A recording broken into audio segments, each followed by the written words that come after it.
berobservasi. Halo Mbak Ana, selamat pagi. Dari mana nih tadi Mbak? Saya dari kos, langsung ke sini. Iya, ada kesibukan lain nanti setelah ini Mbak? Nanti saya ada kelas Bu, ada kuliah, tapi nggak sore sih. Terus mau rencananya mau buka di rumah aja. Di kos ya, Mbak Ana kos di sekitar sini berarti? Iya, di sekitar UM sini. Rumahnya di mana Mbak? Rumah saya di Malang Kabupaten di Tumpang. Kayak jauh ya, makanya Mbak Ana ngekos. Baik Mbak Ana, sebelumnya Mbak Ana sudah pernah melakukan konseling atau belum ya? Belum. Ini pertama kali. Iya. Baik, saya izin menyampaikan apa itu konseling terlebih dahulu agar proses yang kita lakukan nanti tidak membingungkan Mbak Ana. Jadi sesi konseling ini nanti saya akan mengarahkan Mbak Ana, membantu Mbak Ana untuk menemukan solusi dari perasaan-perasaan Mbak Ana yang mengganggu ataupun masalah-masalah yang menurut Mbak Ana perlu diselesaikan di sini. Jadi Mbak Ana nanti bisa menceritakan kepada saya dengan nyaman, dengan tidak perlu khawatir karena saya mengedepankan asas kerahasiaan di mana saya dan Mbak Ana saja yang tahu cerita. Untuk waktu kita tetapkan selama 30 menit apakah Mbak Ana sepakat? Setuju ya.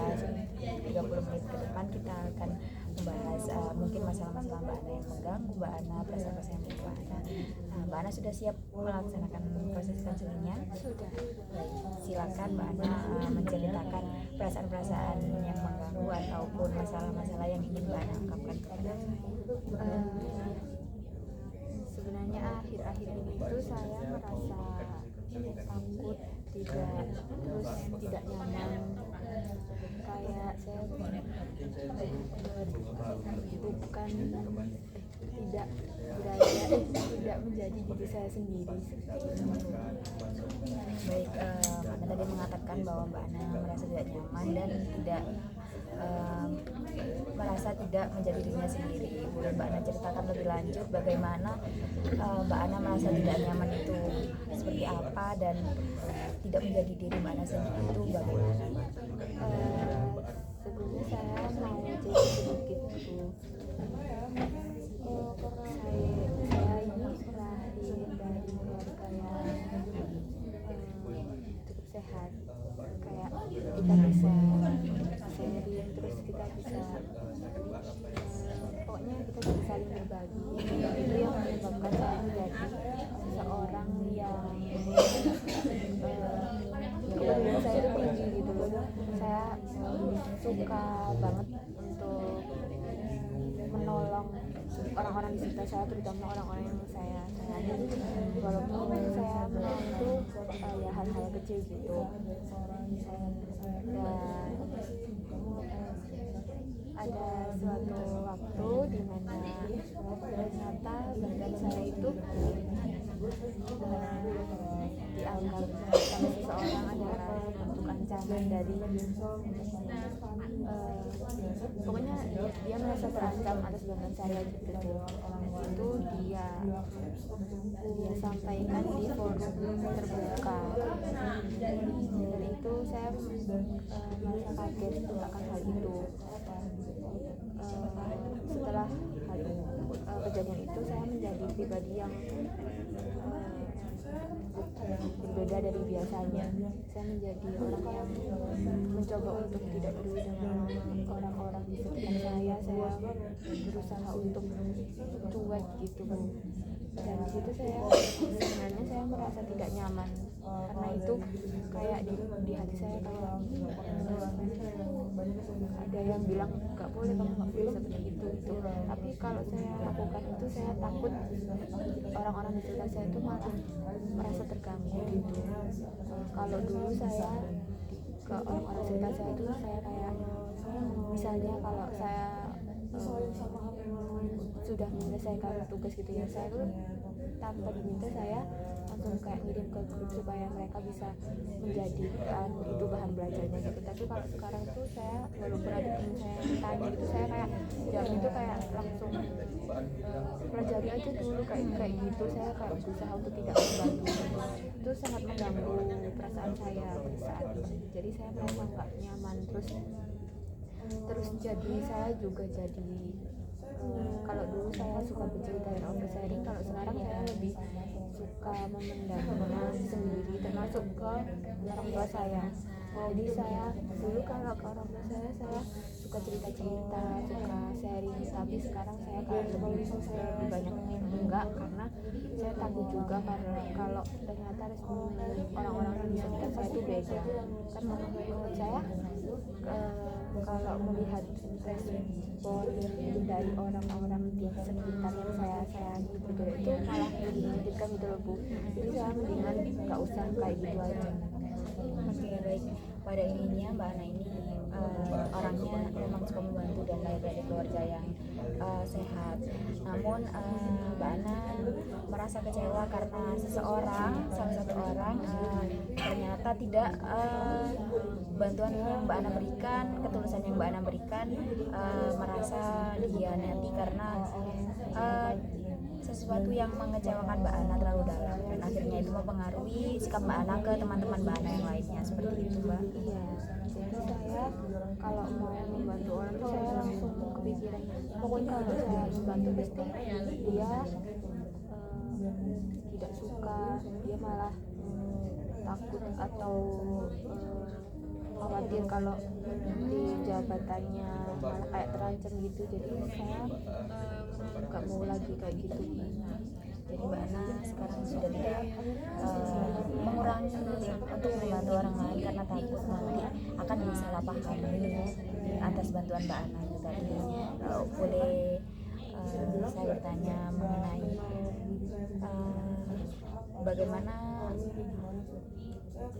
yang Mbak Ana lakukan ketika Mbak Ana mendapatkan bantuan dari orang lain dan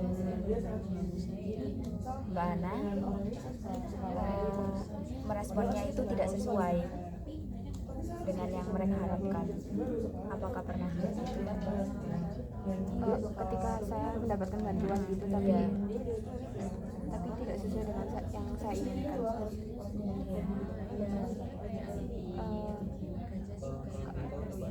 Kalau menurut saya walaupun tidak sesuai dengan bantuan itu tidak sesuai dengan apa yang saya harapkan, tapi kan bantuan itu ya tetap membantu kan Bu. Kalau dia ada niat membantu itu pasti ada hal-hal kecil yang otomatis berubah dan menjadi lebih baik gitu. Walaupun ada yang nggak sesuai, tapi menurut saya terbantu akan hal itu walaupun sedikit gitu. Tapi saya merasa baik-baik saja kalau ada bantuan yang memang kurang sesuai dengan apa yang saya inginkan. Baik, tadi juga Mbak Ana mengatakan kalau Mbak Ana ini sekarang sudah mengurangi sekali untuk membantu seseorang dan lebih memilih juga untuk memendam perasaan Mbak Ana sendiri. Pernahkah Mbak Ana ini membantu teman Mbak Ana, kemudian teman Mbak Ana juga mengecewakan Mbak Ana selain dari teman Mbak Ana yang tadi? Sebenarnya nggak ada sih Bu, karena circle pertemanan saya kuliah itu juga kayak kalau saya membantu mereka juga kayak diterima dengan baik gitu. Terus kayak orang-orang yang sudah lama tidak ketemu saya kayak teman SMA atau SMP gitu juga tetap kayak kalau minta bantuan juga ke saya gitu. Oke, baik. Kalau begitu, bagaimana Mbak Ana bisa berpikir kalau membantu seseorang itu akan mendapatkan respon yang buruk, Mbak? Sedangkan hanya satu teman saja yang mengecewakan Mbak Ana, mengapa Mbak Ana menggeneralisir ke semua orang?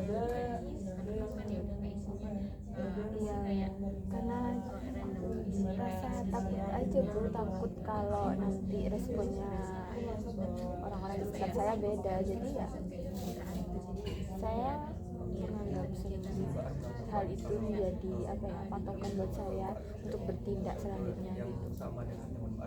Karena kritikan dari teman Mbak Ana tadi, akhirnya Mbak Ana menganggap itu sebagai patokan agar Mbak Ana berhati-hati dalam membantu seseorang. Baik. Mbak Ana bisa menceritakan lebih lanjut perasaan Mbak Ana ketika Mbak Ana berada di forum tersebut dan seseorang itu mengungkapkan hal yang membuat Mbak Ana kecewa. Kalau pas di tempat di hari itu tuh saya nggak tahu harus merespon apa, jadi saya kayak cuma mencerna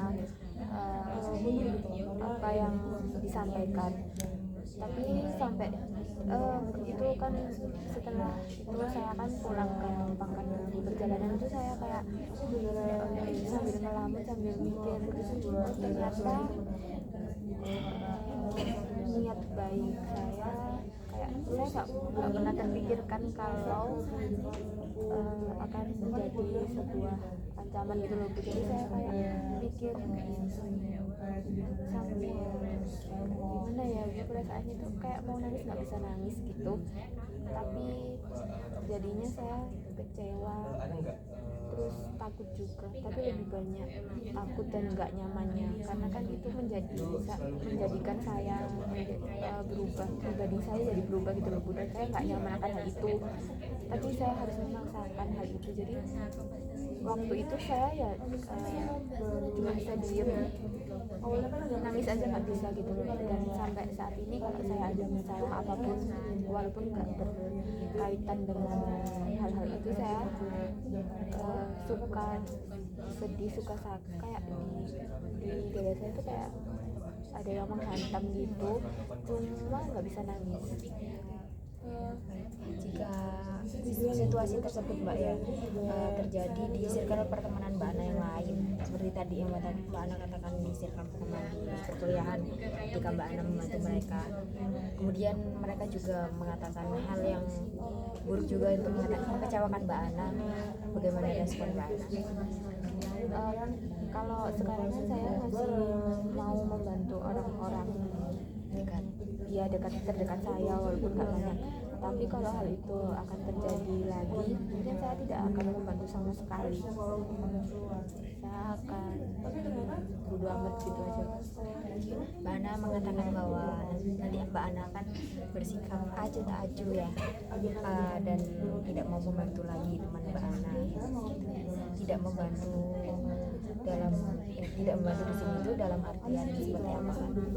Ya kayak kalau mereka tanya tentang tugas, saya juga nggak akan ngasih tahu mereka, atau kalau mereka kayak apa ya, pokoknya kalau mereka butuh bantuan dan kecil, saya nggak akan menolong mereka lagi. Ini berlaku untuk teman-teman Mbak Ana atau untuk semua orang yang ada di hidup Mbak Ana? Mungkin semua orang kecuali keluarga saya, karena kalau teman saya masih batasan, tapi kalau keluarga kan saya nggak bisa masih batasan. Jadi mungkin saya akan lebih menjaga jarak sama teman-teman saya menjadi tidak hanya membantu, tidak lagi membantu mereka, tapi saya juga tidak akan lagi untuk bercerita atau sharing mereka. Mbak Ana juga tidak akan membantu, tidak akan bercerita kepada mereka, akhirnya Mbak Ana menjauhkan diri dong dari mereka. Dengan terpaksa.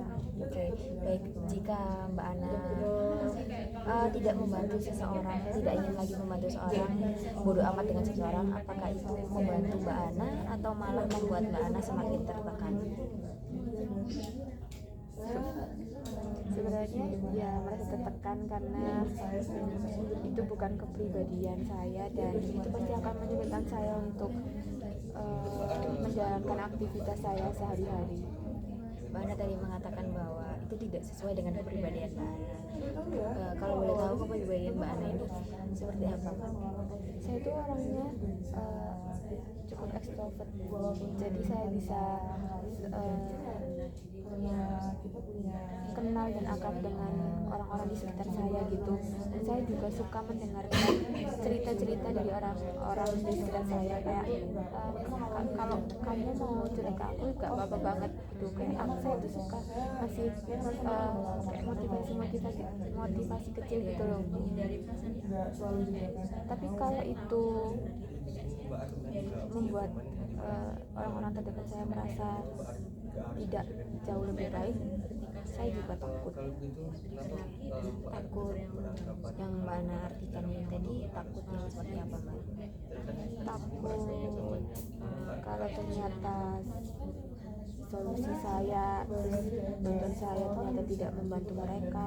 Takut malah kayak dianggap mencampuri, takut kalau dianggap kayak apa sih anak kok ikut-ikut mulu kayak gitu. Oke, Mbak Ana tadi mengatakan bahwa Mbak Ana ini takut respon mereka tidak sesuai lah dengan yang Mbak Ana harapkan, takut mereka juga tidak terbantu sebegitunya dengan bantuan Mbak Ana. Tapi Mbak Ana tadi juga mengatakan kalau teman-teman Mbak Ana yang lainnya sangat mensupport Mbak Ana. Ketika Mbak Ana membantu mereka juga responnya sangat baik kepada Mbak Ana.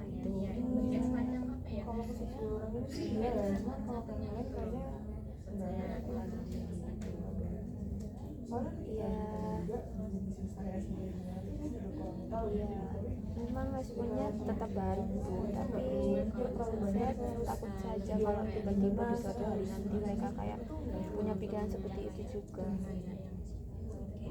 Sampai saat ini apakah Mbak Ana merasa bahwa teman-teman Mbak Ana ini merasa terancam dengan Mbak Ana atau tidak? Berarti hanya Mbak Ana hanya merasakan dan memikirkan hal itu karena satu kejadian yang awal Mbak Ana ceritakan tadi. Oke Mbak Ana, saya sangat mengerti perasaan Mbak Ana ketika Mbak Ana sudah tulus ya membantu seseorang, sudah menganggap bahwa bantuan yang Mbak Ana berikan ini akan membantu mereka, ternyata respon mereka tidak sesuai dan menganggap bantuan itu sebagai ancaman bagi mereka. Tentunya itu sangat berat Mbak Ana lakukan, tetapi ketika Mbak Ana mengenalisir rasa takut dan kecewa Mbak Ana kepada seluruh teman-teman Mbak Ana, apakah itu tidak akan mengecewakan teman-teman Mbak Ana yang lain yang juga tulus dengan Mbak Ana? Pasti mereka juga akan kecewa, apalagi kalau melihat dengan perubahan saya dari yang sangat peduli menjadi tiba-tiba ketus kayak cuek dan kayak bodo amat gitu. Pasti mereka juga merasa kayak kok Ana berubah, apa aku ada yang salah juga ya kayak gitu.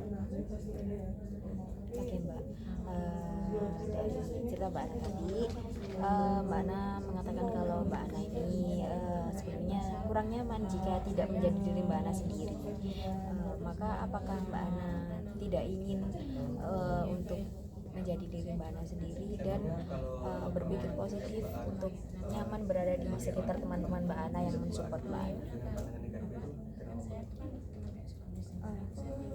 Ya sebenarnya saya maunya seperti itu, tapi mungkin saya akan membatasi kepada orang-orang terdekat saya atau mungkin orang yang memang membutuhkan bantuan saya banget gitu, bukan yang kayak bukan yang saya yang menawarkan bantuan, tapi mereka yang butuh dan meminta bantuan gitu. Saya akan membatasi lebih ke situnya sih, supaya saya tetap menjadi diri saya sendiri dan tetap memberi batasan agar tidak kelewatan seperti yang lalu. Baik, Mbak Ana juga mengatakan tadi bahwa takut untuk kelewatan dalam membantu seseorang. Batasan Mbak Ana dalam membantu seseorang itu bagaimana?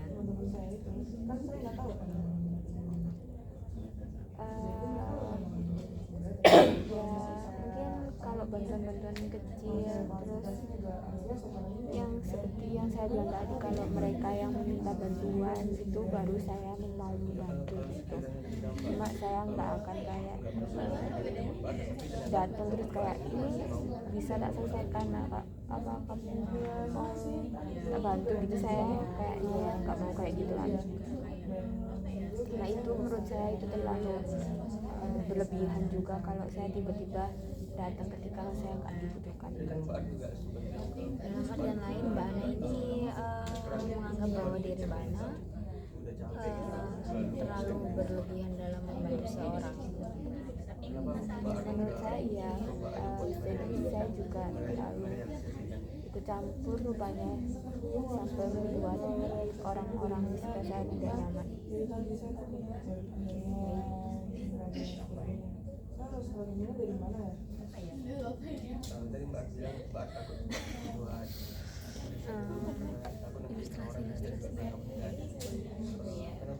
Jika Mbak Ana melihat seseorang yang sebenarnya tidak membutuhkan bantuan dari Mbak Ana, tetapi orang itu sepertinya sangat kesulitan, apakah Mbak Ana akan membantu mereka? Mungkin saya lihat dulu ya Bu, itu orangnya siapa, maksudnya itu hubungannya dengan saya itu gimana, atau kalau orang asing saya juga agak nggak tahu ya Bu. Kayaknya kalau memang urgent saya juga mau membantu, tapi tidak sesering seperti itu.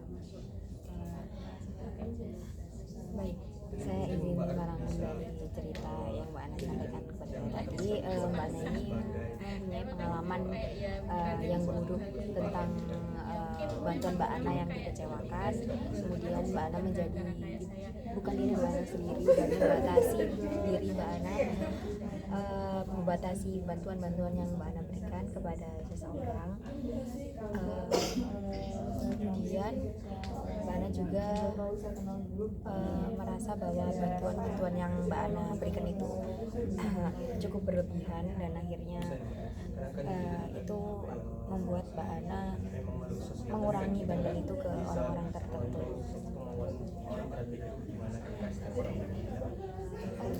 Secara yang sudah Mbak Ana katakan tadi, kalau misalnya teman-teman Mbak Ana juga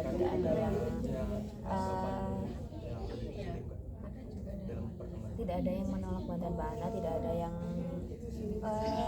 mengecewakan Mbak Ana, dan Mbak Ana juga akan tetap membantu, tapi juga Mbak Ana masih merasakan takut dengan hal itu.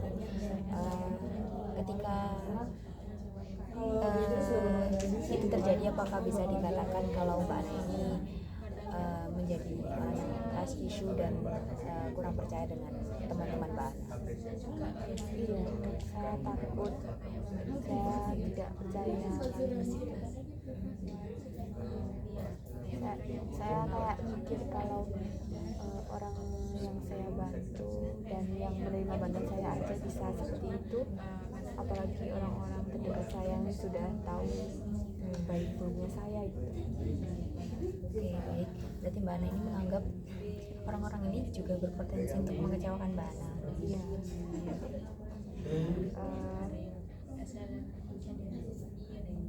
Kayak kan kita nggak ada yang tahu itu loh perasaan orang itu kayak gimana. Saya takutnya nanti kalau suatu saat ketika teman-teman terdekat saya kayak menerima bantuan terus saya mau cerita ke mereka gitu, mereka kayak mikirnya ngapain sih Ana ini cerita masalahnya, kan aku juga punya masalah kayak gitu, kayak apa sih Ana ikut kayak sok bantu aku, padahal aku bisa kayak kasih ini sendiri loh kayak gitu. Baik, apakah Mbak Ana bisa membuktikan bahwa teman-teman dekat Mbak Ana ini juga akan berpotensi melakukan hal-hal seperti itu? Sebenarnya kalau bukti tidak ada, karena kemarin juga ketika saya sedih kayak mata saya sudah berkaca-kaca, saya kan menjauhkan diri dari teman-teman saya. Nah itu saya ada teman saya yang datang kayak tanya kayak ada masalah apa, kenapa kayak gitu. Dan itu kan saya tetap bilang kayak nggak ada apa-apa gitu. Terus besoknya lagi ketika kayak kita udah keluar bareng itu dia kayak tanya lagi gitu. Jadi mereka tetap peduli dengan saya. Baik, dari yang telah Mbak Ana sampaikan, bagaimana Mbak Ana bisa mengatakan kalau teman-teman Mbak Ana ini juga nantinya akan mengucapkan Mbak Ana ketika teman-teman Mbak Ana ini sebenarnya juga peduli dengan Mbak Ana. Sebenarnya tidak ada sih, itu cuma rasa takut saya aja. Rasa takut yang Mbak Ana sampaikan kepada saya dari tadi itu hanya rasa takut Mbak Ana akan dikritik lagi karena bantuan Mbak Ana. Bukan dikritiknya Bu, lebih tepatnya kayak takut kalau bantuan saya ternyata itu malah membuat ancaman untuk mereka gitu loh. Kayak ternyata mereka nggak nyaman atas bantuan saya gitu. Saya takutnya itu. Apa sebaiknya Mbak Ana ini tidak tetap menjadi diri Mbak Ana dengan teman-teman Mbak Ana yang peduli dengan Mbak Ana, kemudian Mbak Ana juga bisa bercerita ke teman-teman Mbak Ana yang Mbak Ana sangat percaya dan Mbak Ana peduli. Dan ketika Mbak Ana menawarkan bantuan kepada seseorang dan ternyata itu menjadi ancaman kepada mereka, apa itu yang bermasalah adalah temannya Mbak Ana atau Mbak Ana? Sebenarnya saya sendiri karena rasa takut saya, terus kayak saya takutnya terlalu berlebihan gitu, padahal aslinya teman-teman saya sangat peduli dan sangat mau sekali menerima bantuan dari saya, entah itu kayak bantuan kecil atau ketika saya membutuhkan tempat cerita itu mereka mau mendengarkan itu. Cuma sayanya aja yang terlalu berlebihan. Baik, dari Mbak Ana sendiri, ketika Mbak Ana merasa Mbak Ana terlalu berlebihan, Mbak Ana terlalu memikirkan hal-hal yang menurut Mbak Ana itu sebenarnya tidak terjadi juga. Dari Mbak Ana sendiri, yang akan Mbak Ana lakukan ketika Mbak Ana sudah berpikir kalau ternyata Mbak Ana hanya pikiran Mbak Ana saja, itu bagaimana selanjutnya? Mungkin saya akan tetap membantu orang-orang di sekitar saya, orang-orang yang saya sayangi. Terus saya juga mungkin akan bisa lebih terbuka, tapi dengan catatan saya tidak ingin itu terlalu berlebihan. Jadi kalau memang masalah yang saya hadapi masih bisa saya selesaikan tanpa saya harus bercerita ke orang-orang di sekitar saya, tanpa saya harus oversharing, terus tanpa saya harus kayak bikin status yang galau-galau dulu, itu mungkin saya akan menyelesaikannya terlebih dahulu daripada harus cerita. Dan untuk membantu, mungkin saya tetap akan membantu orang-orang di sekitar saya, karena saya yakin bantuan sekecil apapun itu tetap membantu orang-orang di sekitar saya. Dari seluruh cerita Mbak Ana tadi, ketika Mbak Ana mengatakan kalau Mbak Ana juga tidak ingin membantu seseorang lagi, kemudian Mbak Ana sekarang mengatakan bahwa bantuan Mbak Ana juga berarti untuk seseorang, menurut saya itu sudah pencapaian yang sangat bagus dalam proses kali ini. Dan saya juga mengapresiasi sekali dari cerita-cerita Mbak Ana, dari ketakutan yang Mbak Ana ceritakan, kekecewaan yang Mbak Ana ceritakan, yang mungkin tidak nyaman Mbak Ana ceritakan ke sini, tapi Mbak Ana sudah mengungkapkannya dengan sangat baik. Kemudian saya juga sangat berterima kasih karena telah mengikuti sesi konseling ini dengan sangat interaktif ya Mbak, sudah bercerita sangat banyak sekali. Mungkin kita bisa bertemu di sesi konseling selanjutnya. Dari Mbak Ana mungkin ada sedikit refleksi untuk diri Mbak Ana sendiri dari sesi ini. Saya sekarang jadi lebih menyadari kalau ternyata ketakutan saya itu terlalu berlebihan, dan saya bisa sadar kalau saya harus lebih fokus ke orang-orang yang memang memberikan feedback baik kepada saya, dan tidak fokus ke hal-hal buruknya itu, supaya itu tidak mengganggu pikiran saya. Ya baik, sudah, saya sangat bangga sekali dengan yang Mbak Ana sampaikan. Udah 30 menit. Sekian dari saya, terima kasih. Selamat siang Mbak Ana. Kita tunggu.